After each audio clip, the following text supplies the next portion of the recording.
बिंदु संयुक्तं नित्यं ध्यायन्ति योगिनां कामदं मोक्षदं चैव ओंकाराय नमो नमः। अविरल शब्दगणौघ प्रक्षालित सकलभूतलगलंगा मुनिविरूपा सितीर्था सरस्वती अर्थणो दुरितम् अज्ञानतिमिरान्धानां ज्ञानाञ्जनशलाकया चक्षुरुन्मीलितमेन तस्मै श्रीगुरुवे नमः।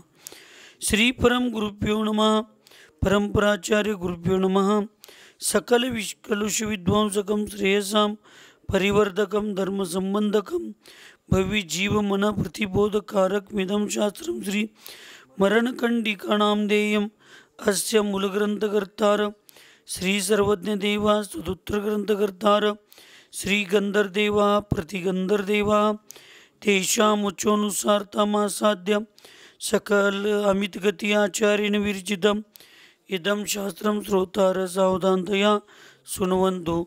मंगलं भगवान् वीरो मंगलं गौतमो गणि मंगलं कुन्दकुन्दाद्यो जैनधर्मोऽस्तु मंगलं सर्वमङ्गलमाङ्गल्यं सर्वकल्याणकारकं प्रदानं सर्वधर्माणां जैनं जयतु शासनं वन्दे विद्यासागरम्।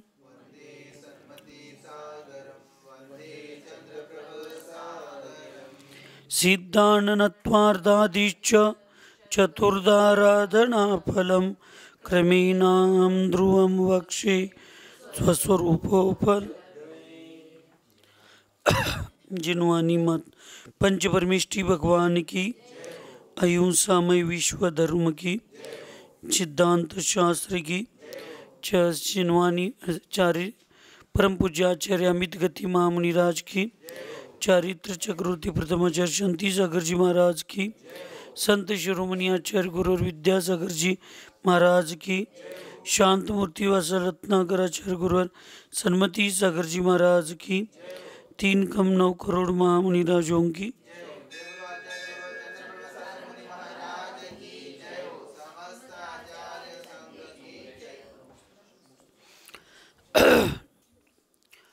आचार्य भगवंत अमित गति महामुनिराज अमित गति महामुनिराज मरण कंडिका या महान ग्रंथामध्ये काल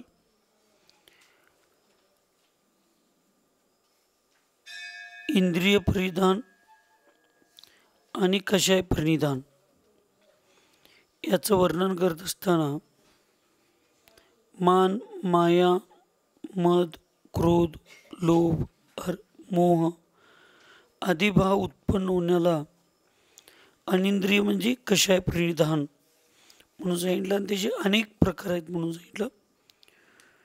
त्याच्यामध्ये काल आपण समिती आणि गुप्ती याची चर्चा त्या ठिकाणी चालू होती। 5 महाव्रत, 5 समिती आणि 3 गुप्ती चारित्र्यात्मक आहेत। मग इथं समिती आणि गुप्तीला चारित्र्याचं विनय म्हणायचं काय काम आहे? ते चारित्र्यापासून बाजूला करण्याचं कारण काय, असा काल प्रश्न होता। आणि त्याच्यामध्ये मग चारित्र्य शब्दापासून 5 महाव्रतच ग्राह्य केली जातात आणि गुप्ती आणि समिती त्या व्रताच्या परिक्रमणा म्हणजे परिवार म्हणा किंवा त्याला सुरक्षित ठेवणारे असे आहेत, त्यामुळं ते त्याचा विनय असं सांगितलेलं आहे, असं काल चर्चा झाली। समिती जी जीवांच्या समूहाच्या स्वरूपाला ज्ञान आणि श्रद्धापूर्वक समीचीन प्रवृत्ती ज्या ठिकाणी केली जाते त्या प्रवृत्तीलाच समिती असं म्हटलं जातं। आणि त्याची इरिया, भाषा, एषणा, आदान निक्षेपण आणि उत्सर्ग अशी किती समिती आहेत म्हणून सांगितलं सुशांत? 5. किती? 5. मनात आणलं तर दोन्ही काम होऊ शकते, स्वतःचा पण स्वाध्याय आणि इतरांना स्वाध्यायाची संधी, म्हणजे ड्युटी पण होते आणि कर्तव्य पण होते। किंवा लक्ष असेल तर, नसेल तर केवळ ड्युटी होणार का नाही? आता गुप्ती बघायची. गुप्ती गुप्ती म्हणजे तुम्ही पोरं वापरताय ती नव्ह, महाराजांच्याकडे असते ती. गुप्ती म्हणजे गुप्त प्रमाण ज्या रूपात, ज्या चारित्र्याचं, ज्या आचरणाचं आणि ज्या परिणामांचं फळ अत्यंत उत्कृष्ट असतं, पण क्रिया सगळ्या गुप्त प्रमाणात असतात किंवा त्याच्यामुळं फळाची प्राप्ती जास्त होते. हे बाकीच्या सगळ्यांना म्हणजे करवणारे ते असते. गाडीमध्ये कार्बोरेटर स्वच्छ असेल, कार्बोरेटर जिथून गाडी पेट्रोल येतं आणि ज्या साचलेल्या ठिकाणातून पेट्रोल इंजिनकडं, डिझेल इंजिनकडं जातं, त्याला कार्बोरेटर म्हणतात. जसं तुमचं आमच्या शरीराच्या गाडीचं कार्बोरेटर हृदय आहे. काय? फुफ्फुस, हृदय इथे येते रक्तानी, परत इथनं सगळीकडे रक्ताचा पुरवठा होतोय. ते कार्बोरेटर आहे. पोटाचं कार्बोरेटर लिव्हर आहे, की खाल्लेल्या अन्नाचं सगळं तिथून डिस्पॅचिंग होतं. तसे मन गुप्ती, वचन गुप्ती आणि काय गुप्ती ना, हे कार्बोरेटर आहे. परवा सांगितलं होतं, वाईट बोलायचं नाही, वाईट बघायचं नाही, वाईट ऐकायचं नाही. ही 3 माकड कोणाची होते? गांधीजींची. पण आचार्य विद्यासागर महाराजांनी 3ची गरज नाही म्हटली, एकच गरज आहे. काय? वाईट विचार करायचं नाही. मग मनावर हात लावा किंवा बुद्धीला हात लावा. तसं मनोगुप्ती ज्याच्या ताब्यात आहे ना, जो मनोगुप्तीचं पालन करतोय, मनातच काय वाईट नाही तर बोलायचं पण वाईट काही संबंधच नाही. वाईट बोलायचं काही संबंध नाही म्हणजे वाईट करायचं काही संबंधच येत नाही. पहिला मनात. म्हणून आचार्य विशुद्ध सागर महाराजांचं वाक्य कायम निर्यापक श्रमण विद्यासागर महाराजी सांगतात की रणभूमीवर युद्ध नंतर सुरू होतं. रणभूमीवर युद्ध नंतर सुरू होतं. मनोभूमीवर पहिला युद्ध चालू होतं. कुठलीही गोष्ट कुठे चालू होती? मनामध्ये. नंतर कुठे चालू होते? बाहेर क्रियेत, भूमीवर. कुठलीही क्रिया असू दे, कुठलीही क्रिया तशीच आहे. तर म्हणून मन, वचन आणि काय या 3 क्रियांची स्वतंत्रतापूर्वक जीवन जगणं, स्वच्छंदतापूर्वक नाही. म्हणजे त्याला मर्यादित जसं सांगितले तसं त्यांच्या क्रिया होणं, याला गुप्ती म्हटलं. संसार के कारणों से आत्मा के गोपन को अथवा मन वचन काय की क्रियाओं की स्वच्छंदता के निग्रह को गुप्ती कहते हैं. मन, वचन और काय के भेद से ये 3 प्रकार की होती है. म्हणजे मनोगुप्ती, वचन गुप्ती, काय गुप्ती 3 प्रकारचं आहे. संसाराच्या कारणांच्या पासून आत्म्याला जे गोपन करतं, म्हणजे संसार कार्याच्या विचारापासून ते दूर नेतं. त्या विचाराला ते करत नाही, त्याला मनोगुप्ती म्हणायचं. त्याला काय म्हणायचं? गुप्ती. त्या म्हणजे त्या क्रिया स्वच्छंदतेपासून. कुठल्या स्वच्छंदतेपासून? मी जसं 2 अर्थ सांगितलो होतो. पंचेंद्रीची मजा केली जाते आणि पंचपरमिष्टीचा आनंद घेतला जातो. जनरल बघायला गेलं तर आनंद आणि मजा समानार्थी शब्द आहे जनरल. पण अध्यात्माच्या आणि नीतिमत्तेच्या अपेक्षेनं आनंद चांगल्या गोष्टीचा घेतला जातो आणि मजा वाईट गोष्टीची घेतली जाते. तसं इथं स्वच्छंदता आणि स्वतंत्रता. स्वतंत्रता ही धार्मिक, आत्मिक, आध्यात्मिक क्रियेमध्ये जसं आत्म्याला वाटल, मग आत्म्याला चांगलं वाटणार आहे का वाईट वाटणार आहे? हां, कारण तो स्वभाव स्वरूप आहे. म्हणून धार्मिक, आध्यात्मिक क्रियेच्या ठिकाणी जसं सांगितलं आणि जसं आत्म्याचे विचार चांगले असतात ते स्वरूप स्वभावाचे, तसं प्रवृत्ती करण्यासाठी जी व्यवस्था असते त्याला स्वतंत्रता म्हणलं. आणि मनाला येईल तसं वागणं ती स्वच्छंदता. दोन्हीचा अर्थ स्वतंत्रताच आहे. दोन्हीचा अर्थ काय? स्वतंत्रताच आहे. पण दोन्हीच्या स्वतंत्रतेमध्ये अंतर आहे. दोन्हीच्या स्वतंत्रतेमध्ये अंतर आहे. काय अंतर आहे सांगा?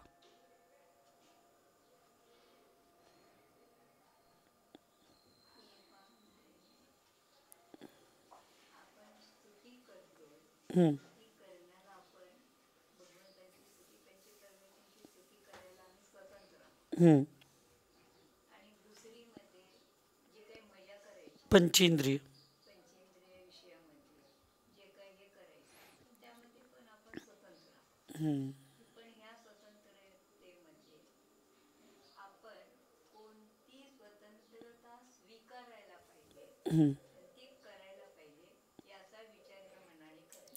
करायला पाहिजे. स्वतंत्रतामध्ये बंधनाला शुभ मानले.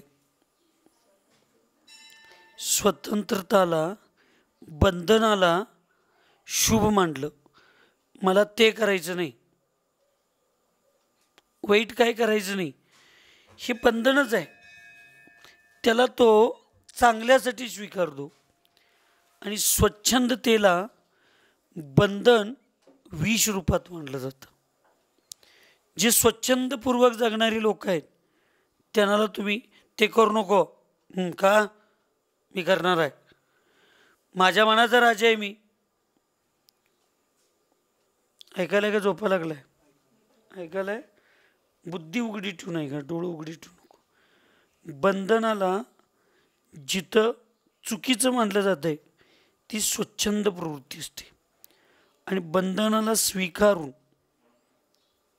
संसाराच्या बंधन तोडण्याचे जिथे विचार असतात, धार्मिक बंधन स्वीकारून सांसारिक बंधन तोडण्याची जिथं भावना असतात त्याला स्वतंत्रता म्हणलं. सापाचं विष उतरवायला जे औषध असतं ते सापाच्या विषापासूनच तयार केलेलं असतं. काट्यानं काटा काढायचा म्हणतात. तसं त्याचा अर्थ आहे की जी टोकदार काटा पायात मोडलाय त्याला काढण्यासाठी दुसरी टोकदारच वस्तू लागते. तसं या संसाराच्या बंधनाला जर तोडायचं असेल, संपवायचं असेल, तर आध्यात्मिक बंधन स्वीकारणं गरजेचं आहे. आणि त्या बंधनाला स्वतंत्र जगणारा जीव हा उपकारक मानत असतो त्या बंधनाला. आणि स्वच्छंद जगणाऱ्या व्यक्तीला कुठलंच बंधन नको. मग कुठलीही गोष्ट स्वच्छंद जगणाऱ्या मुलांना एकही आईवडिलांचे संस्कार चांगले वाटत नाहीत. आणि स्वच्छंद जगण्याची इच्छा असणाऱ्या शिष्यांना गुरूंचे कुठलेही बंधन स्वीकारण्याची मानसिकता नसते.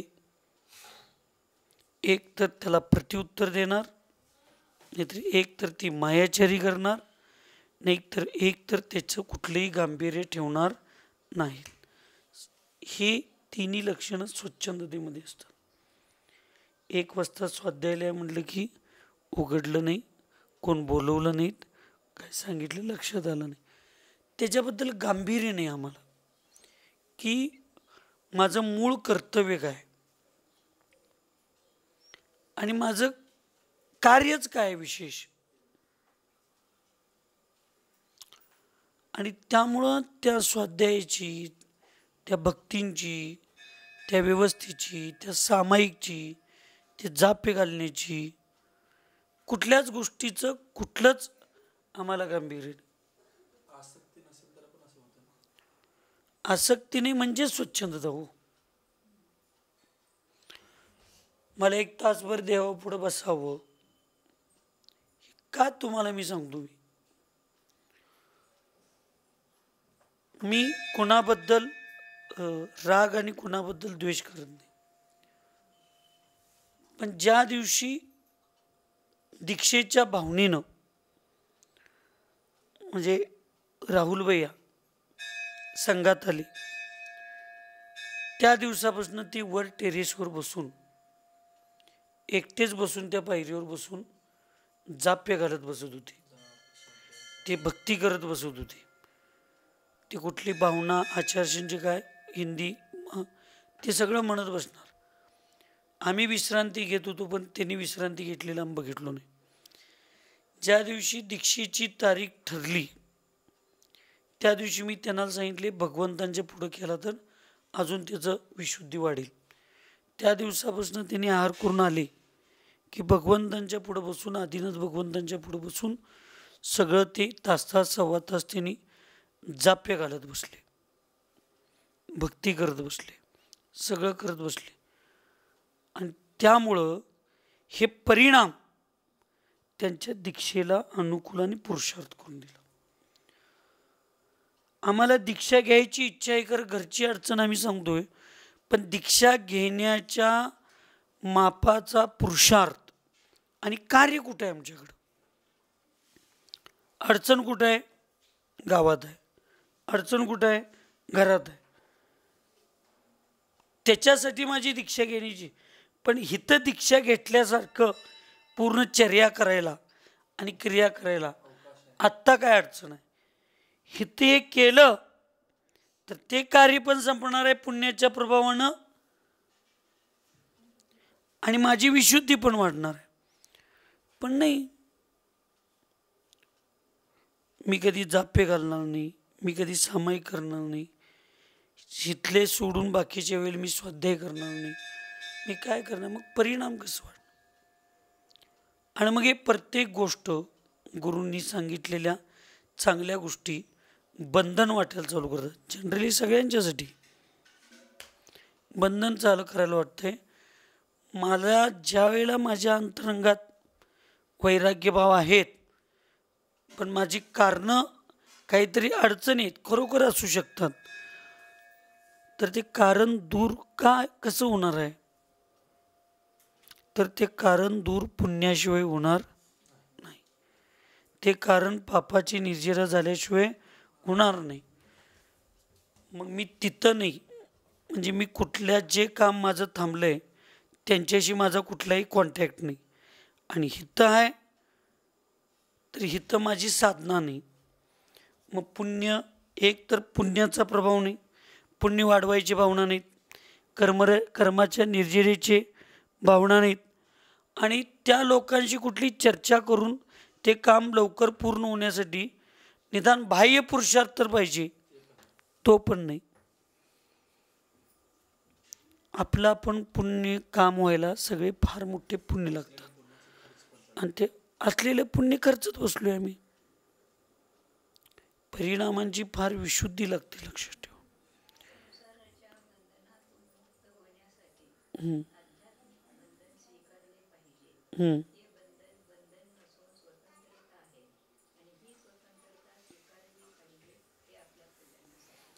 तीच कल्याण करणार आहे,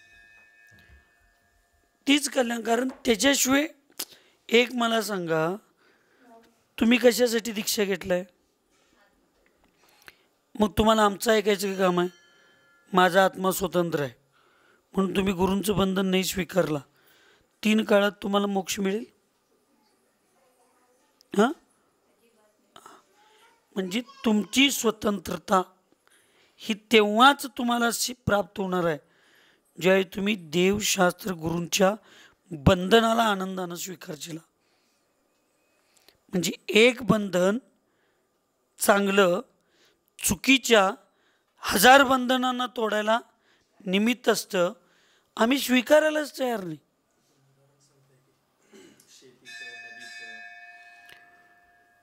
हे शक्य सत्यच आहे, पण आम्हाला बंधनच नको आहे. कधी संसाराच्या बंधनातून मुक्त तर व्हायचं लांब, संसाराचा बंधन आणखी जरा आमचं काय होणार आहे, घट्ट होणार. म्हणून आम्हाला वास्तविक सत्य स्वीकारून जगलं, पण त्याची सुरुवात मनापासून होते. मनात चांगले विचार आले की वचनात येतात आणि काय तशीच क्रिया चालू करते. दीक्षा घेणाऱ्यांना पहिला मनात आलं मला दीक्षा घ्यायचं आहे, मग ते वचनातून प्रकट केले मला दीक्षा घ्यायची आहे, आणि ते आम्हाला दाखवून दिले मला दीक्षा खरोखर घ्यायची आहे आचरणातनं.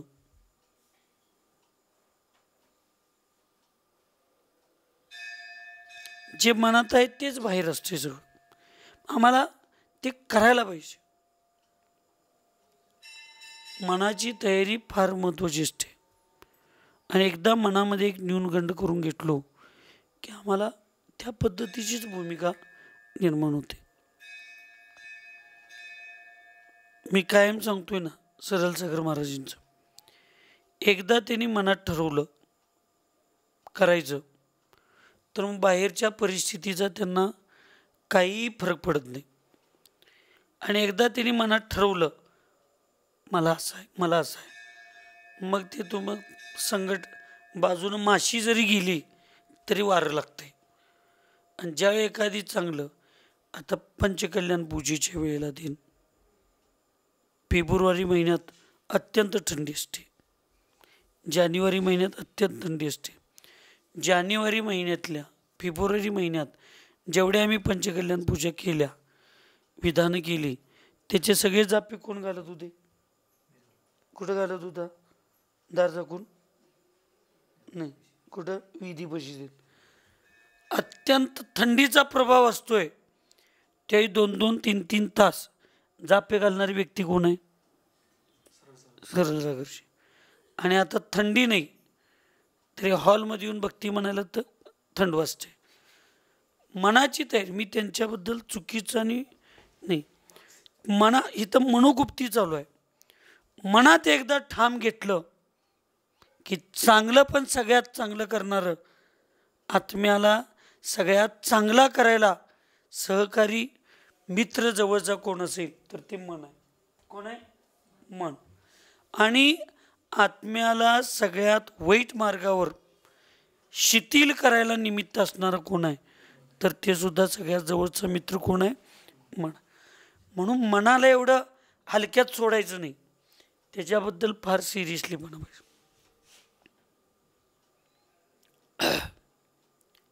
अकबराच्या बादशाच्या मनात एकदा, तो राजा आहे, माझ्यासारखा काय पण येऊ शकते, माझ्या पण मनात कधी पण काय पण येते, येते की नाही? येते की नाही? काय पण मनात येते. पण त्यानं फतवा काढला, फतवा सगळ्यांच्यासाठी आहे, मला धरून त्यानं फतवा काढला. एक दिवस तो आपल्या राजदरबाराच्या त्या छतावर होता आणि समोरच्या त्या तलावात बघितलं, थंडीचे दिवस होते. मग त्याच्या मनात आला आणि दुसऱ्या दिवशी त्यानं फतवा काढला की अखंड एक रात्र कोणत्या तलावात बसेल, म्हणजे मुंडक्याच्या खालची बाजू सगळी पाण्यात, कोणत्या तलावात बसेल त्याला अमुक एवढं मोठं बक्षीस. एक गरीब माणूस असतोय, तो सगळं वैतागलेला असतोय त्याच्या परिस्थितीला आणि सगळ्याला. आता असं पण मारायचं आहे तसं पण मारायचं आहे म्हणतोय, एकदा धाडस करूया, धाडस करूया, जगलो तर घर तर जगल नाही, असं तसं आणि थोड्या दिवसात मारायचंच आहे, ते आत्ताच मरल असं विचार केला. आणि तो रात्रभर जाऊन तिथं थांबला, बसला, सगळं सहन केला, सकाळी बाहेर आला आणि राजाला सांगितलं अकबराला, मी ते सगळं उभा राहिलो. सगळ्या सैन्यांनी सांगितलं वय वय राहिला होता. पण अकबर माझ्यासारखा होता, तो राजा आहे, त्याच्या मनात कधी पण काही येऊ शकते. ती विचार केला, ह्यो एवढ्या थंडीत राहणं शक्यच नाही, कसं काय राहिला, काय तर डालमिक आला. तो म्हणला, सांग तुला काय काय दिसत होतं आणि तू काय काय. काय नाही, हे दिसत होतं ते दिसत होतं. आणि म्हणला, हे तुमच्या महलावर लावलेले काय असतात ते दिवटे, मशाली सगळ्या दिसत होत्या. हा म्हणला, त्या मशालीची उष्णता तुला लागत होती, ऊन धग म्हणताना तू रात्रभर तिथं बसलायस. आणि तसल्या थंडीत बसायचं काय धाडच आहे. अहो राजमाडा कुठं,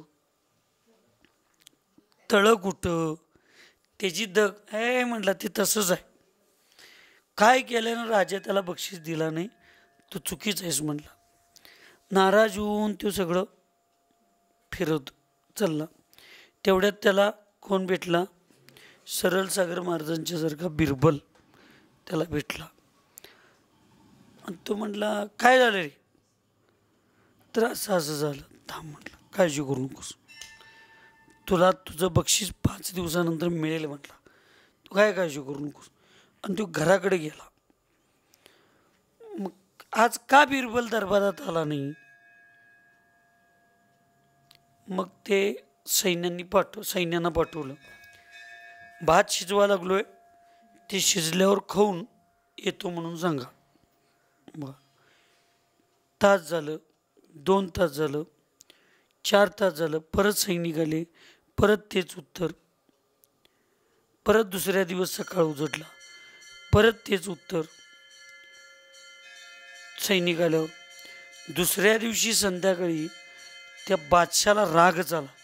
असला कसला भात शिजवा लागलाय आणि असला कसली हो करायला खायला लागलाय, चेष्टा लावलाय माझी राजाची म्हटलं. आणि तो बादशाह स्वतः बिरबलाच्या घराकडे गेला. उठला, या बादशाह साहेब या, काय नाटक आहे तुझं, काय झालं बादशाह, का आला नाहीस दरबारात. भात शिजवा लागलोय आणि मला भात खायचा आहे, आणि त्यामुळे मी असलं 2 दिवस भात कसलं शिजवा लागलायस. या म्हणला आत बघा, चला मी खोटं बोलत असलो तर बघा म्हणला. मग आत घेऊन गेलं तर बघितलं, ह्याला हुक्काला अशा उंच गाडग्यामध्ये तांदूळांनी पाणी घालून ठेवलाय आणि त्याच्या खाली विस्तूचं जाळ लावलाय. आणि ते म्हटलंय, भात शिजणं काय करू मी. बादशाह म्हटलं, तुला काय अक्कल आहे काय, खाली विस्तू जाळ केवढा बारका लावलायस, ते भाताचं कुठं वर लावलायस, हितनं त्याला उधक पोचत्या काय, ते कसं शिजणार. मला हेच कळलं नाही म्हणलं, हितनं तिथं भाताला धग पोचत नाही, एवढ्या लांब. आणि त्या तलावात बसलेल्या पोरग्याला तुमच्या एवढ्या लांबच्या राजमहालावरच्या मशालाची धग कशी पोचली. मग बादशाह म्हणला, बरोबर आहे, माझं चुकलं म्हटलं. आणि त्याला बक्षीस दिला. त्याला काय दिला, बक्षीस दिला. अशी आमची सगळ्यांची अवस्था झाली. आता ती कशी, ती बंद झाल्यावर मागणं सांगतो.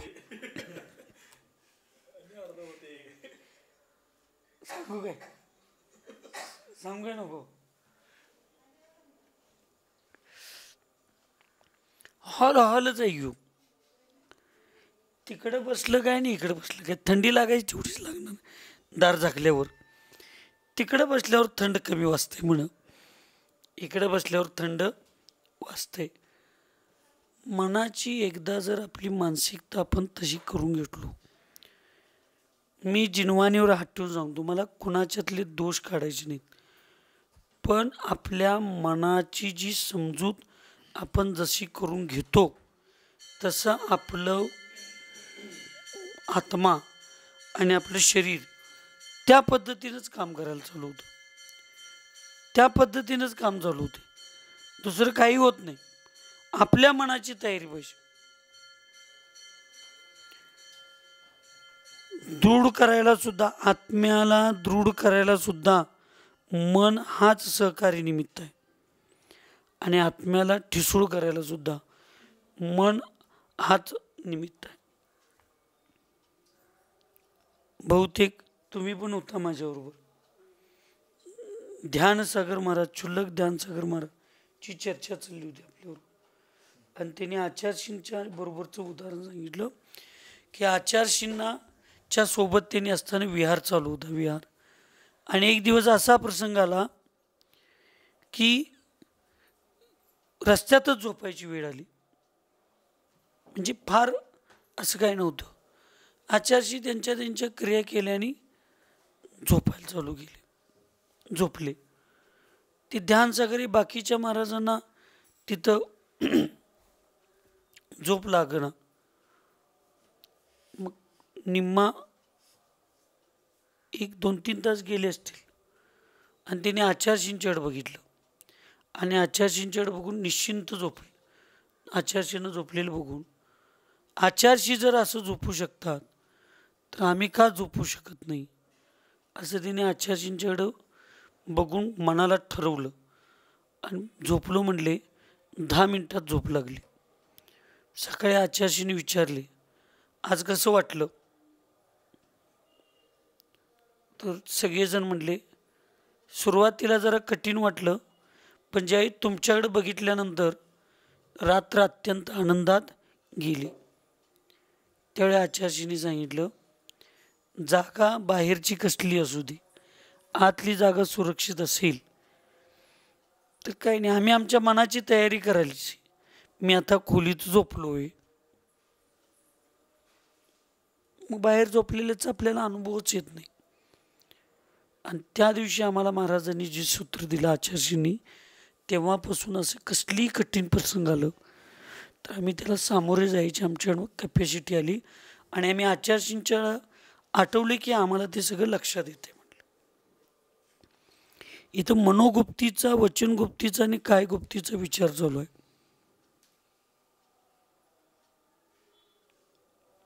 इतकी म्हणजे मनाला आपण ठरवलं तर काहीही करू शकतो.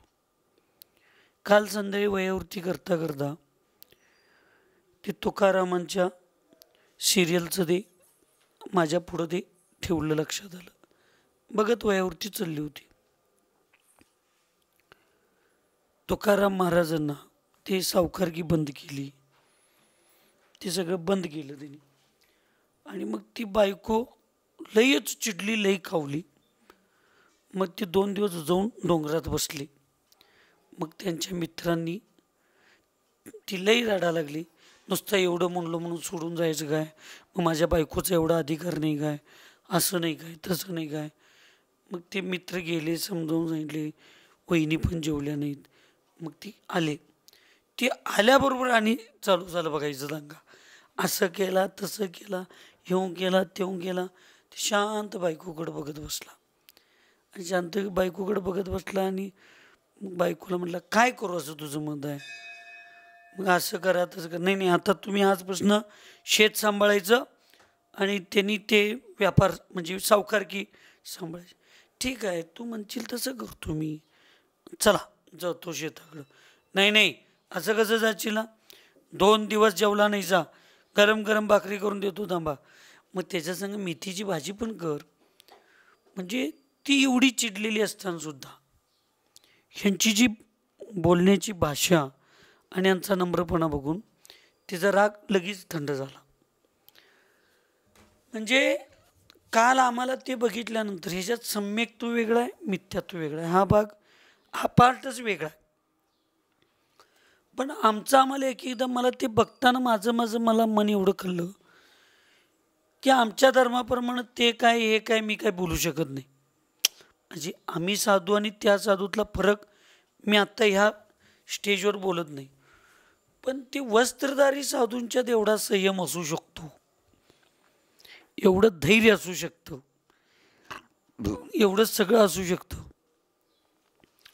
तर आम्ही दिगंबर मुनी महाराज म्हणजे मी सुद्धा काय मी छोट्या छोट्या गोष्टी एवढं चिडतोय?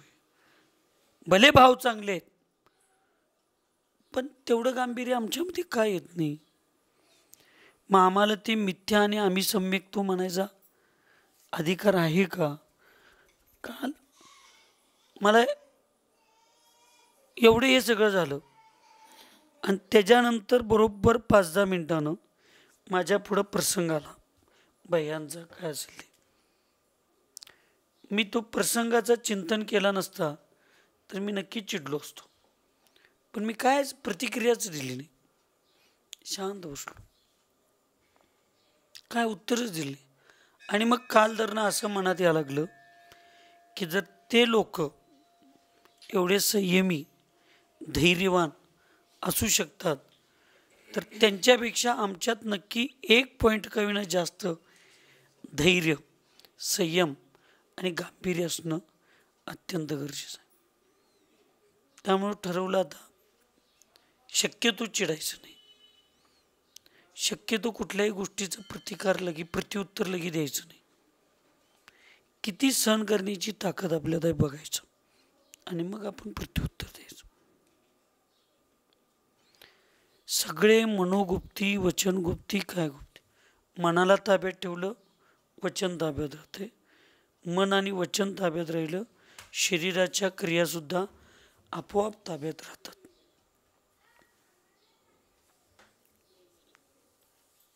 मनगुप्ती, मन का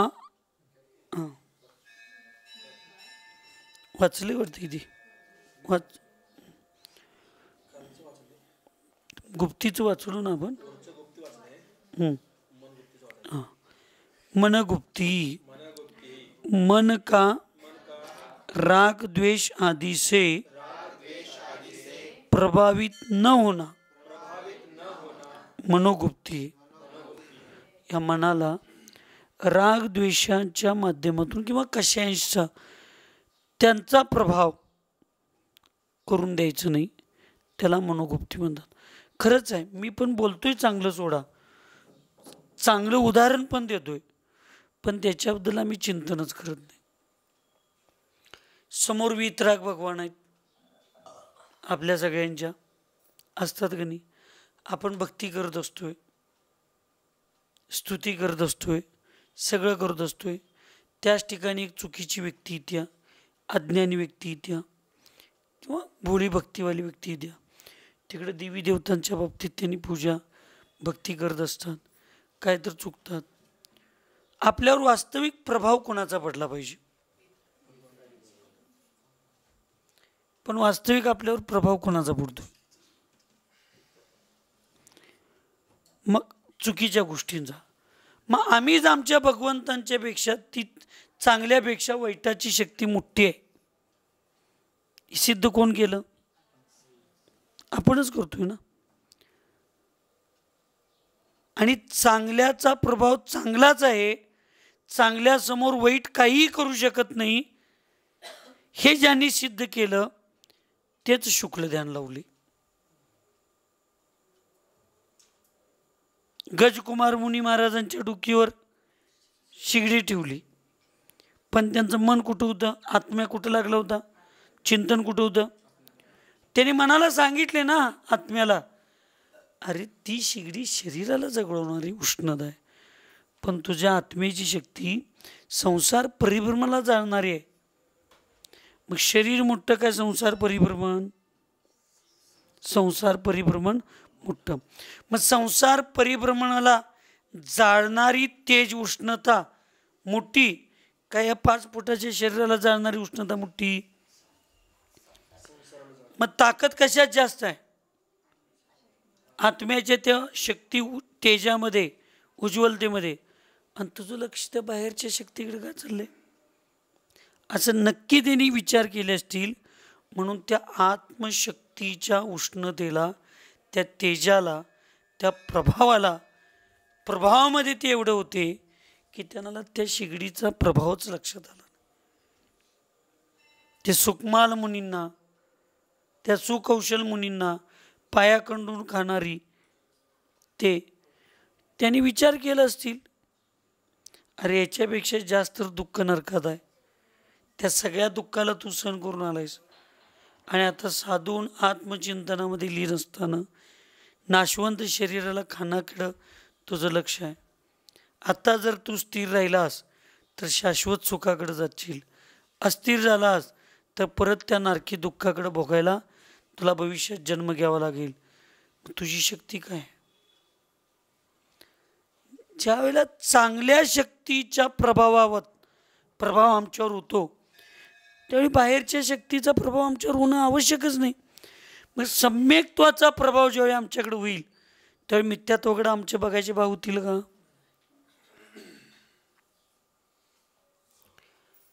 म्हणून आम्हीच भारताला परतंत्र बाहेरच्या लोकांच्यामुळं नाही, आमच्या गद्दार लोकांच्यामुळं, भारतातल्या स्वार्थी लोकांच्यामुळं, भारतातल्या गद्दार लोकांच्यामुळं भारत परतंत्रात जाण्यासाठी आणि शत्रूंना भारतावर राज्य करण्यासाठी सोपं गेलं. तसं आमच्या आत्म्याच्या स्वार्थी विचारांच्यामुळं कर्माला आमच्यावर विजय मिळवणं सोपं चाललंय. आमच्यातले काही स्वार्थी विचार आहेत, आमच्यातले काही गद्दार विचार आहेत, तेच आमच्या आत्म्याला ह्या इंद्रियानी ह्या कर्मरूपी शत्रूंना परतंत्र करण्यासाठी मदत करायला लागले आणि आम्ही सहज मत्तीला होकार देत बसलोय. आमच्यावर प्रभाव कशाचा पाहिजे? सम्यक्त्वाचा. आमच्यावर प्रभाव कशाला पाहिजे? संयमाचा. आमच्यावर प्रभाव कशाला पाहिजे? समता भावनेचा. आणि हे सगळं भगवंतांच्यात आहे आणि ते सगळे भगवंत माझे आहेत. माझ्यावर प्रभाव कोणाला पाहिजे? भगवंतांचा. पण मराठीतली सोपी म्हण ती अपेक्षेनं लावली आणि आमचा तोच आमच्यावर प्रभाव झाला. माय मरो मावशी जगू असं म्हणत होती की का? मावशी मया करत्या म्हणून आणि आई संस्कार करताना मारत्या म्हणून. म्हणताना आई नको, मावशी पाहिजे. तसा आत्मा नको, मन पाहिजे. म्हणजे जे आमच्या प्रमाणे वागतात ती व्यवस्था आम्हाला चांगली वाटते, त्याला स्वच्छंदता म्हणतात. आणि जे चांगलं आहे त्याच्या प्रमाणे वागतात त्याला स्वतंत्रता म्हणतात. म्हणून आचार्यशी सांगितले, मन की नाही मन से करो. मनाला येईल तसं वागू नका. जे चांगलं आहे ते मनापूर्वक करा, म्हणजे आपण यशस्वी होईल. म्हणून एक एकदा म्हणजे आम्हाला हे आम्ही जे काही बघतो करतो असं बघायला कोणाचा विरोध नाही. ही साधनं त्याच्यामध्ये इच्छा असणं, इंटरेस्ट असणं फार चुकीचं नाही. पण आम्ही चांगलं काय बघत नाही, त्याचा वापर चुकीच्या गोष्टीसाठी करतो, याचं फार वाईट वाटतं.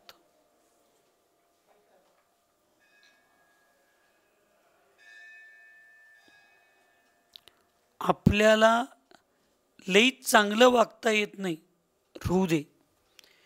पण किमान आपल्याला बघितल्यानंतर आपण तर ब्रह्मचर्य आहे एवढं आपल्याला वाटलं पाहिजे जगाला. तर आपणच आपले नको तसले फोटो, स्टायलिस्ट फोटो, नको तसले म्हणजे या गोष्टी काढून आम्हीच जर आपल्या स्वतःच्या मोबाईलवर जर ठेवा लागलो, त्याला जग बघणार आहे. जगाची दृष्टी राहील आमच्याकडं ब्रह्मचारी म्हणून बघायची? राहील का? आम्ही त्या हिंदू साधूंना म्हणतोय हे असलं कपडे घालतोय, हे असल्या गाडीतनी बसतोय, हे काय ते बागेश्वर बाबा तीन काय असं बसायला असली खुर्ची लागते असलं, हे कसलं काय साधू? आम्ही कोणाला नावं ठेवतोय? त्या सगळ्यांना नावं ठेवतोय काय ठेवत नाही? आणि आमचे हे सगळे फोटो बघितल्यावर लोक आम्हाला ब्रह्मचारी म्हणतील, आम्हाला साधू म्हणतील, आम्हाला ब्रह्मचारिणी म्हणतील. एवढं सोपं नाही. नाही, कुणाला चांगलं वाटतंय आणि कुणाला वाईट वाटतंय ह्याच्याशी माझा संबंधच नाही. चांगलं काय आणि वाईट काय हे सांगायचं माझं कर्तव्य. सगळ्यांना चांगलं वाटावं असं जर वाटत असलं तर मग तंबाखू खाण्याचं मी प्रवचनात पाप आहे म्हणलो तर तंबाखू खाणारी 4 भक्तांना वाईट वाटेल. मावा खायचं वाईट आहे म्हटल्यावर मावा खाणाऱ्या भक्तांना वाईट वाटेल. रात्री जेवणं पाप आहे नरकाला जाते म्हटल्यावर रात्री जेवणाऱ्या लोकांना वाईट वाटेल. मग काय जरी बोललो तर कुणाला तर वाईट वाटणारच आहे. मग कायच बोलायचं नाही हा नियम घ्यायला पाहिजे. आणि कायच नियम नाही घेतलं तर तुमच्यासारखे म्हणतात आम्हाला काय मार्गदर्शनच करत नाहीत, उपदेश देत नाहीत, कसलं गुरु आहे ती. म्हणजे काही जरी केलं तरी 4 लोकांच्याकडं नावं ठेवून घ्यायला लागणारच आहे. मग चांगलं करत असताना 4 लोक नावं ठेवली तर ठेवू देत, वाईटाचं तर समर्थन करायचं नाही. हे ज्यावेळी आपण आपल्या मनात ठरवतो त्यावेळेला ह्या गुप्तींचं पालन होतं. म्हणून मन गुप्तीचं काय काम सांगितलं? राग द्वेष आणि कशाय आदी प्रवृत्तींना त्यांच्याशी प्रभावित न होणं हे मनोगुप्ती. रागाशी प्रभावित न होणं, द्वेषाशी प्रभावित न होणं, कशांशी प्रभावित न होणं ही मनोगुप्ती आहे. आणि ती आपण सर्वजण करतोय. कुठं ना कुठं तर आपल्यात त्याचं चिंतन झालं पाहिजे. आणि हे प्राथमिक भूमिकेपासूनच चंद्रकीर्ती सागर महाराजजी आपण ह्या सगळ्या गोष्टींच्यापासून सुरक्षित राहिलं पाहिजे. पाणी पाटाचं पाझरतंय तवर काच माती लावायचं. एकदा त्याला जर बुळूक पडलं, माती कातरली, म्हणजे आता आमच्या माती कातरल्यात, आता त्याला आम्ही आडवं पडून ते पाठ सुरक्षित करायचं बंद करायला लागलोय, प्रयत्न करायला लागलोय, पण फार कष्टपूर्वक आम्हाला चाललीत. आणि तुमच्या लोकांच्या आत्ता पाझरवूच देऊ नका. त्याला वेळोवेळी जिनवानीची माती, वेळोवेळी समतेची माती, वेळोवेळी अध्यात्माची माती ज्या त्यावेळी लावला की मग हे कातरणार नाही आणि आपण सुरक्षित राहील. वचनगुप्ती. असत्य, कर्कश, कठोर तथा मिथ्यात्व एवं असंयम पोषक वचन नहीं बोलना वचन गुप्ती.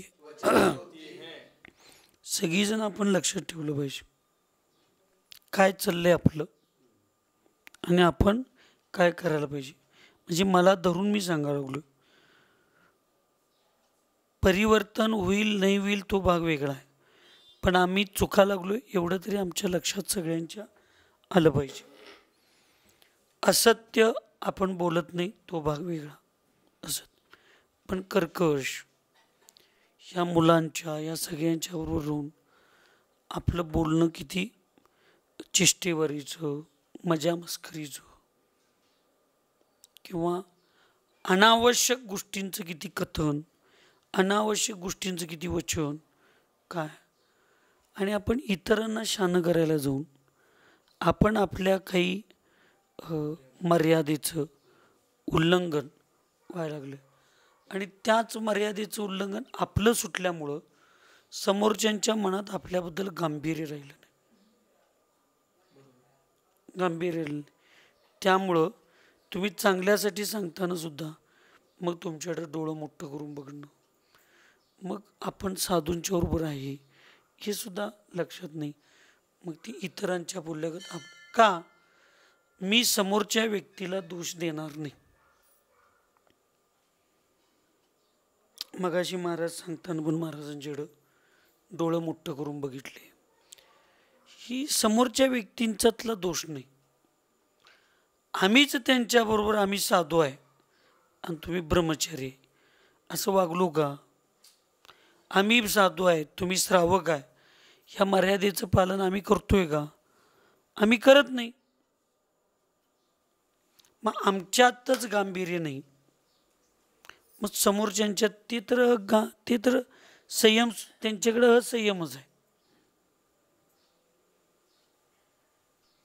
आणि म्हणून आम्ही आमचं गांभीर्य सोडल्यामुळं समोरच्यांच्याकडे गांभीर्य यायचा विषयच नाही. त्यामुळे सुटायचा प्रश्न त्यांच्याकडे नाही असते गांभीर्य.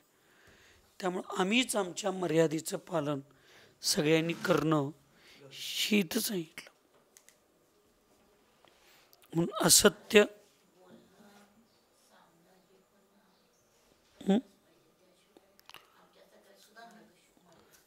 सांगणं बोलणं ठीक आहे, पण कितीदा सांगायचं आणि कितीदा बोलायचं याच्या पण मर्यादा आहेत. तुम्हाला नीट करायला जाऊन आम्ही बिघडलोय, बिघडायचं संबंध राहिलाच नाही. आता आम्ही सगळ्यांना वैराग्य शिकवायला जाऊन आमच्यातलं वैराग्य कमी व्हायला लागले. आम्ही धर्माचं महत्त्व सांगायला जाऊन समोरच्यांच्यावर प्रभाव पडणं म्हणजे एक एकदा आम्हालाच वाटतंय याला खरं धर्मात ताकद आहे का नाही, का आम्ही चुकीचं काय करायला लागलोय, शंका चालू होत्या माताची. असं समजू नका हे पंचमकाल आहे, आपल्याकडं कुणाकडेही सहन आणि उत्कृष्ट नाही, कुणाकडं नाही. समोरच्यांना आम्ही निर्भीड करायला लागलोय, काय म्हणायला लागलोय, निबार करायला लागलोय. आणि त्या निबार वस्तूला परत मऊ करायसाठी आमच्यातली मृदुता चालल्या आणि आमच्यात परत सांगितली की मग सुपारीला फोडायला दगड घट्ट पाहिजे, मग आम्ही त्यांच्यापेक्षा घट्ट व्हायचा प्रयत्न करायला लागलो. काही नाही, लक्षात ठेव. माझे एक वाक्य सगळ्यांना सांगतोय, पण आम्ही ती विसरायला लागलो, मी स्वतः. जब सामने वाले के पुण्य का प्रभाव तेज है, जब सामने वाले के पुण्य का प्रभाव तेज है, तो रास्ते पर से जाने वाले भिखारी का गाना सुनकर भी वो सुधर सकता है. अगर सामने वाले का पुण्य का प्रभाव तेज नहीं है तो साक्षात तीर्थंकर भी आकर बताएंगे तो वो सुधर नहीं सकता, तो सुधर नहीं सकता. ही नियम है. भिखारी का गाना सुनकर भी वो सुधर सकता है. अहो मला सांगा, पूज्यपाद आचार्यांना वैराग्य व्हायला कुठले महाराज आहेत?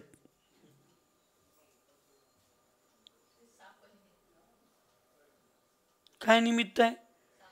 बेडुक्काला साप खात होतं, निम्म सापाच्या तोंडात गेले तरी पण बेडूक पुढं मुंगे खायला प्रयत्न किडं खायला प्रयत्न करायला लागले. म्हणजे मृत्यूच्या दाढेत स्वतः असताना सुद्धा जीवेची आणि पोटाची काळजी की समोरच्याला मी खाण्याचा प्रयत्न करतोय हे बघितल्यानंतर त्या ब्राह्मण पोरग्याला जैनत्वाची दीक्षा घेण्याचे भाव झाले, वैराग्य झाले. आम्ही जैन असून एवढं आमच्या समोर सगळं विशाल उदाहरणं आणि विशाल व्यवस्था असून वैराग्याच्या आम्हाला वैराग्य विना, आणि आम्ही लोक त्या जगाला वैराग्य करण्याच्या नादात आमच्या वैराग्याला आम्ही कुठं तिलांजली द्यायला. मग आपल्याला सिद्धांतावर विश्वास पाहिजे ना. मारून मुसलमान कशाला करायचं? समोरच्यांच्या पुण्याचा प्रभावच नाही आणि समोरच्यांना पुरुषार्थ करण्याची इच्छा नाही आणि समोरच्यांना अजून जग बघण्याची इच्छा आहे. ह्याचं कारण काय? आज 2 वर्षापूर्वीचं वैराग्य माझ्यात राहिलं नाही. याचं कारण काय? माझं असंयमी मुलांशी आणि असंयमी लोकांशी अति जास्त संपर्क आला, म्हणून माझं 2 वर्षाचं वैराग्य माझ्यात राहिलं नाही हे मला समजावून घ्यायला पाहिजे. कारण ती गॉगल घातलेल्या मुलांना बघून मला वाटायला लागलं मी पण तरुण आहे, मला पण गॉगल घालायला पाहिजे. पहिला साधा मोबाईल होता, मग भारीतला मोबाईल आला. मग त्या भारीतल्या मोबाईलमध्ये जगातलं सगळ्यांचं ते बघून मला वाटायला लागलं मी तरुण आहे, मला पण हे सगळं करून मग ते करायला पाहिजे. मग हे करीन, ते करीन, तसं करीन, असं करीन म्हणून जे करायला पाहिजे ते न करताच माझा बाजार उलगडून गेला. असं यश तुमच्या हातातल्या त्या पुस्तकात होतं. जी जेवढी चांगली सुविधा आमच्याजवळ आली तेवढं आम्ही चांगल्या व्यवस्थेपासून लांब चाललो हे मलाच वाटेना. आणि मला जोपर्यंत वाटत नाही तोपर्यंत तुम्ही समोरचे कितीही मला चांगलं सांगा, त्याचा प्रभाव मला होत नाही. म्हणून अंतरंग निमित्त जोपर्यंत शक्तिशाली होत नाही तोपर्यंत बहिरंग निमित्त काहीही काम करत. आणि अंतरंग शक्ती ज्यावेळी म्हणजे असं प्रभावशाली होते त्यावेळी बाहेर छोटं कारण सुद्धा, मृत्यूला अंतरंग निमित्त प्रभावी झालं, ठेच लागतोय आणि माणूस मरतोय. काय सांगायला लागलोय? आयुकर्माचं अंतरंग निमित्त प्रभावशाली ज्यावेळी होतंय त्यावेळी ठेच लागून माणूस मरतोय. आणि त्याच माणसाला पूर्वी डोक्यावर पडला, डोक्यावर मारलं, डोकं फुटलं तरी तो जिवंत होता. आणि आज ठेच लागलेल्या निमित्तून मेला.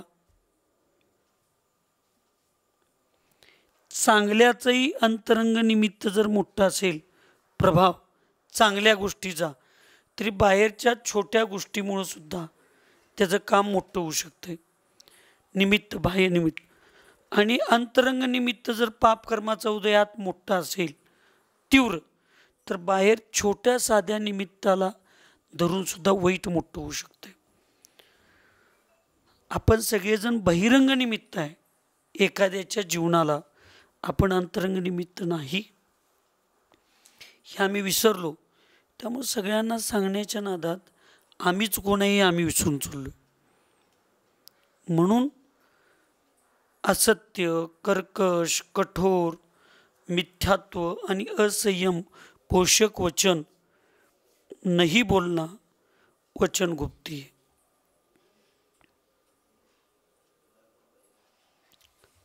मिथ्यात्वाचं असंयमाला पोषक असं वचन आपल्या मुखातून येता कामा नाही. काय गुप्ती?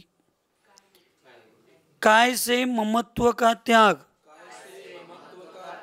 अथवा उठने, बैठने, चलने, बोलने, खाने पीने एवं वस्तु को रखने उठाने रूप शारीरिक क्रियाएं अप्रमाद पूर्वक करना काय गुप्ती है. आम्ही अपूर्व सागर सुपार सागर महाराजांच्या पाशी 3 वर्ष राहिलो. पूज्य अक्षय सागर महाराजांच्या पाशी राहण्याचा, सुपार सागर महाराजची संगत असताना 1-2 वर्ष राहण्याचा प्रसंग आला आचार्यांच्या आशीर्वादानं. उत्तम सागर महाराजांच्या बरोबर 1-1.5-2 वर्ष, 2-2.5 वर्ष पूर्णपणे राहण्याचा प्रसंग आला. माताजी 3 विचाराचे 3 साधू, म्हणजे सगळे विचार चांगले पण भिन्नता स्वभावामध्ये. अपूर्व सागर फक्त सेवा सेवा सेवा सेवा. अक्षय सागर महाराजांचं डोकीत फक्त स्वाध्याय स्वाध्याय, नुसता स्वाध्याय करायचं, स्वाध्याय लोकांना सांगायचं, शिबिर घ्यायचं, म्हणजे जिन धर्माची प्रभावना करायचं, हे डोकीत त्यांच्या. म्हणजे त्यांचा तो हातखंडा. अपूर्व सागरांचा हातखंडा नुसता सेवा, उत्तम सागरांचा हातखंडा नुसता विनोदात्मक धर्म प्रवचन शिकवून लोकांना धर्माकडं प्रभावित करायचं. 3 सगळ्यांचं काम चांगलंच आहे, म्हणजे त्याच्याबद्दल गैरसमज, पण 3ची धर्म करण्याची पद्धत वेगळी, प्रभाव करण्याची पद्धत वेगळी. या तिघांच्यात राहिलो, तिघांच्यापाशी तिघांच्यासारखं राहिलो, पण आमच्या मनात कधीही चेष्टेत सुद्धा आपण ज्यांच्यासोबत राहतोय त्यांची चेष्टा मस्करी करायचं तर लई लांब, त्यांच्याकडे वर चेहरा करून बघायचं आमच्या धाडस होत नव्हतं. हे आमच्या गुरूंचे आमच्यावर संस्कार आहेत. आताही आमच्यातली सगळी लोक बघतात, मी धर्मसेन महाराजांच्या पाशी जातोय, कधी बोलताना त्यांच्याबरोबर डोळ्यात डोळं घालून बोलतोय, कधी बोलत नाही. आम्हाला आमच्या गुरूंचे हे संस्कार आहेत. आपण कुठं तर संस्कार द्यायला कमी पडतोय, त्यामुळे समोरची लोक आपल्याशी असं बोलतात. आपण आपल्या गांभीर्याला कुठंतरी विसरलो, म्हणून आपल्याबरोबर जगताना लोक गांभीर्यपूर्वक जगत नाहीत. त्यामुळे समोरच्या लोकांच्याबद्दल आपण विचार करण्यापेक्षा आपण विचार केला पाहिजे. म्हणून इथं काय सांगितलं, काय गुप्ती, वचन गुप्ती, मनोगुप्ती. आजचा विषय एवढा चांगला आहे, ते समाधीधारकांना पण लई महत्वाचं आहे. कारण आता वीर्यांतराय कर्माच्या क्षोभक्षम, शारीरिक वीर्यांतराय कर्माचा क्षोभक्षम कमी झालेला असतो आणि ध्यान, अध्ययन किंवा हे उपवासाची ऊर्जा या सगळ्याच्या माध्यमातून आत्म्याच्या वीर्यांतरायचा क्षोभक्षम वाढलेला असतो. काय केलेलं असतो, आत्मिक शक्ती वाढलेली असते आणि शारीरिक शक्ती कमी झालेली असते. त्याच्यामध्ये शरीराकडं तर शरीराच्या माध्यमातून तरी काहीतरी चूक होण्याची शक्यता असते, नाहीतर आत्मिक विचारातून तर चूक होण्याची शक्यता असते. म्हणजे राग द्वेषाचा प्रभाव आत्ता लगेच होण्याचा प्रसंग असतो. म्हणून मी सगळं सांगायला लागलो. तर त्यावेळेला आपण राग द्वेषाच्या प्रभावाला निमित्त काय आहे, बाहेरची प्रवृत्ती. ऐका लागलाय, आणि नवीन दीक्षितांना सुद्धा ह्याचा प्रभाव लगेच पडण्याची शक्यता आहे. लगेच प्रभाव का पडतो, बाहेरची प्रवृत्ती. तर सुरुवातीलाच आम्ही बाहेर प्रवृत्ती जास्त न करता जेवढी अंतरंग प्रवृत्ती करेन तेवढी चांगली. म्हणून सुरुवातीच्या काळात आचार्यश्री साधूंना दीक्षा दिल्यानंतर 1-1, 2-2, 3-3 महिने, 4-4 महिने मौन देत होते.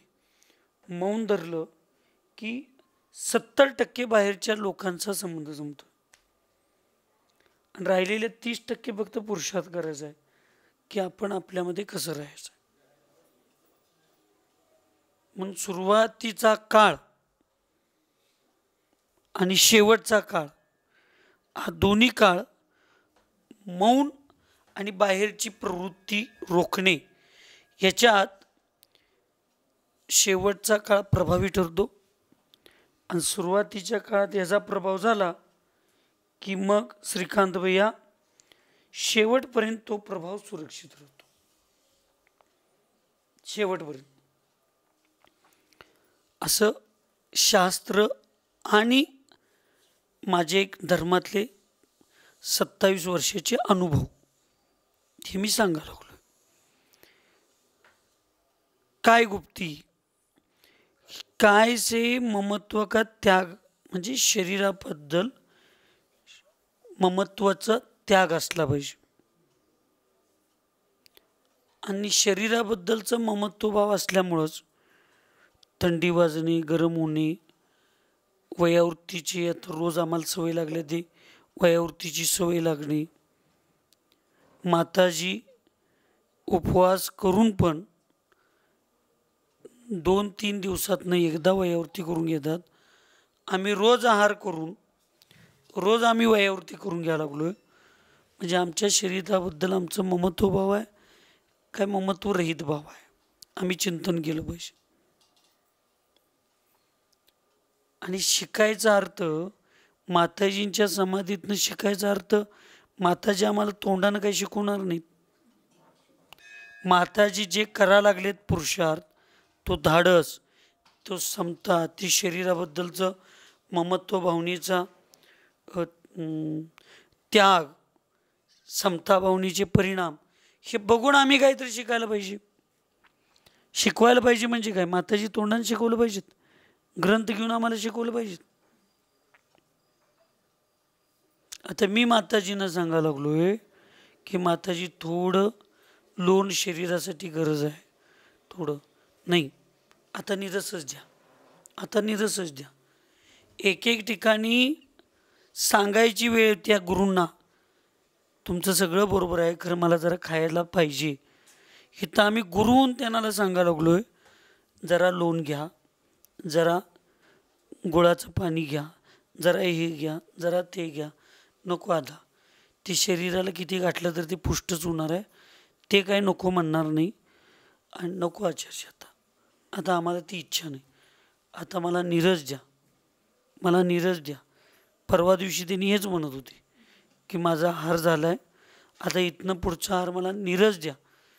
मी म्हटलं 2 उपवासाचा नियम आहे, दुसऱ्या उपवासानंतर एकदम नीरस घेतल्यानंतर शरीर असं होईल, जरा थांबा, असू दे बघूया. पण मी काय त्यांना डायरेक्ट काय वचन दिलं नाही की असंच करूया, ज्या त्यावेळी बघूया. म्हणजे माताजींना खा म्हटलं तर त्यांनी खाईनात, आणि तरी एवढं स्वाध्यायात बसतात. आम्ही सगळं पोट भरून खाऊन पण, याचं कारण काय?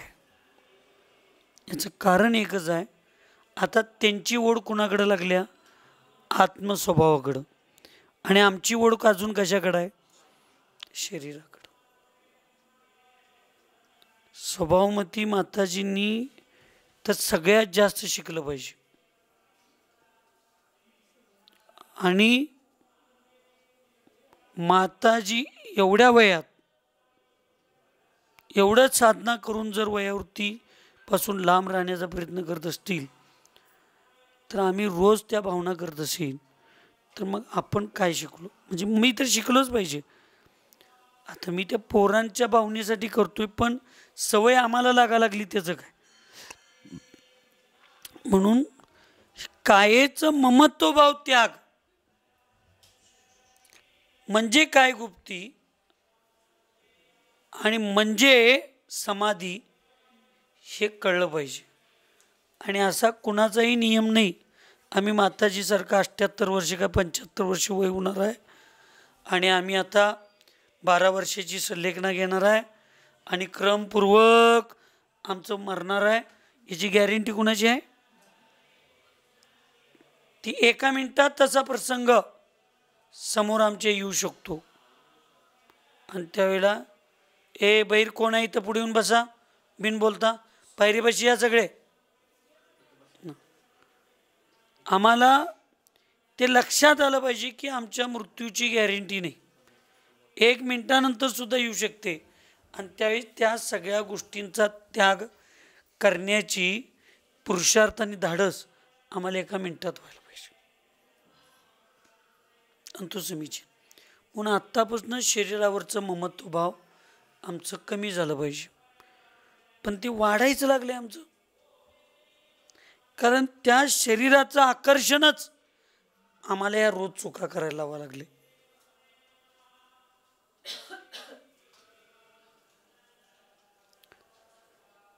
उठणे म्हणजे उठताना, बैठणे म्हणजे बसताना, चलणे म्हणजे चालताना, बोलणे म्हणजे बोलताना, खाणं पिणं, एवम वाचलं नाही का अजून? वाचलं की एवम, आणि वस्तूच्या ठेवताना उठताना शारीरिक क्रियांच्या अप्रमादपूर्वक करणं काय गुप्ते? अप्रमाद. आचार्यजींनी याच्यावर एक फार चांगलं उदाहरण दिलं. साधु को हंसते समय अपना सीना कभी हिलना नहीं चाहिए. साधूंना हसायला विरोध नाही, पण हसताना असं अंग हलता कामा नये. याच्या वरचा भाग कधी ह्याच्या खालचा भागात वर हसण्याचा कधी प्रभाव झाला. ही काय गुप्ती? बसताना उठताना ते तत्वार सूत्रामध्ये सांगितलं की नाही, अतिक्षिप्र आणि क्षिप्र आणि अक्षिप्र काय असं आहे. म्हणजे फार फास्ट चालायचं नाही, फार स्लो चालायचं नाही, अगदी नंदी बैलागत हालत डुलत पण चालायचं नाही आणि एकदम फास्ट पण जायचं नाही. आमच्याकडून काही वेळेला विहार काळात वेळ बघून चुका होतात, पण आचार्य सांगतात 10 मिनटं अगोदर निघा, एवढी गडबड व्हायण्यापेक्षा.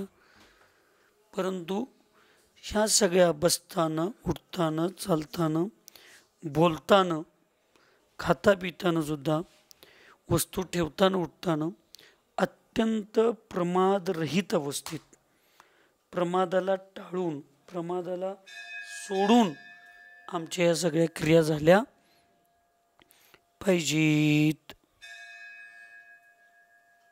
हे मी तुम्हाला सांगायला लागलोय म्हणजे मी हे सगळं करतोय आणि मी लई चांगला आहे म्हणून सांगालोय असं कोणी गैरसमज करू नका. महाराज आमचं सगळं चुका सांगायला लागल्यात, तुमच्या चुका सांगायला मी एवढा मोठा नाही. आपण सगळीजण ह्याच्यातनं आपापल्या चुका सुधारल्या पाहिजेत. स्वाध्याय सांगण्यासाठी नाही, स्वाध्याय स्वीकारण्यासाठी आहे. हे मी सांगत असेन तर तुम्हाला सांगता सांगता मी माझ्यातलं पण माझी चूक आणि माझ्या गोष्टी मला स्वीकारणं गरजेचं आहे हे ची जाणीव मला पण 100% असते. त्यामुळं कोणी असं समजू नका हे आम्हाला फक्त सांगायला लागलेत म्हणजे यांचं काय, ह्याने फार सगळं करेक्ट करतात का, असं काही नाही लक्षात. मी जर तेवढं करेक्ट करण्याची बुद्धी माझ्याकडे असती तर स्वाध्याय करतच बसलो नसतो, मी सगळं नुसतं आचरणच करत बसलो असतो. पण आपल्यात आपलं परिवर्तन करून घेणं गरजेचं आहे. समितिया प्रवृत्ति रूप और गुप्तिया निवृत्ति रूप होती है. इस प्रकार इंद्रिय अपरिनिधान, कषाय अप्रणिधान, समिति एवं गुप्ति रूप, आत्मपरिणति, चारित्र विनय. समिती काय सांगते, असं करा असं करा असं करा. गुप्ती काय सांगत्या, हे करू नका हे करू नका हे करू नका. म्हणजे समिती प्रवृत्ती, चांगली प्रवृत्ती करायला शिकवतं. समिती काय सांगते, चांगली प्रवृत्ती करा. आणि गुप्ती काय सांगते, चांगली प्रवृत्ती सोडा. असं आहे काय, बरोबर. गुप्ती काय सांगत्या, वाईट प्रवृत्ती सोडा. गुप्ती निवृत्ती रूप आहे आणि समिती याचा अर्थ कसा लावायचा.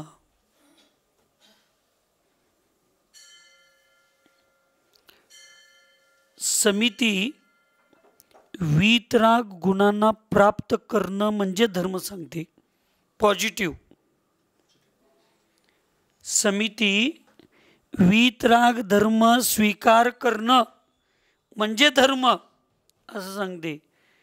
आणि गुप्ती पाप कर्माचा नाश करणं, एक स्वीकारायला धर्म म्हणतंय, एक सोडायला. म्हणजे एक आता नाश विष हे म्हणजे तिरस्कार रूपच आहे, पण तो तिरस्कार रूप सुद्धा मोक्ष मार्गाला कसा निमित्त आहे. तर जे चुकीचं आहे ते सोडायचं आहे, जे चांगलं आहे ते स्वीकारायचं. नुसता चांगलं स्वीकारलो आणि चुकीचं सोडलो नाही तरीसुद्धा आम्हाला मोक्ष मिळणार नाही. म्हणजे समितीचं पालन आम्ही केलो आणि गुप्तीचं पालन केलो नाही तरीसुद्धा आम्हाला मोक्ष मिळणार नाही. गुप्तीचं पालन केलो आणि समितीचं पालन केलो नाही तरी आम्हाला मोक्ष मिळणार नाही. आम्हाला मोक्ष मिळायचा असेल तर समितीपूर्वक गुप्तीचं पालन. समिती आणि गुप्ती म्हणून अष्टमातृका सांगितली आहे. 5 समिती आणि 3 गुप्तीनं काय सांगितलं, अष्टमातृका. आणि ते सुद्धा मोक्षापुरतं बास आहेत. मोक्षाला जाण्याला अष्टमातृका आचरण बास आहे.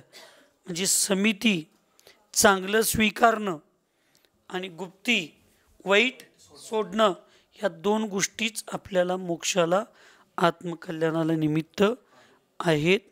आणि आज आपण काहीतरी त्याच्यात अंशतः का होईना आपल्या जीवनामध्ये बदल करून घेणं, हेच आजच्या स्वाध्यायाचं फळ आहे.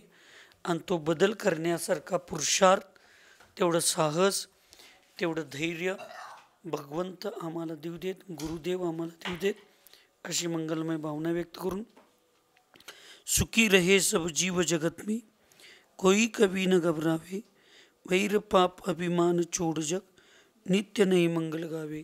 ओम नमः. सबको क्षमा, सबसे क्षमा.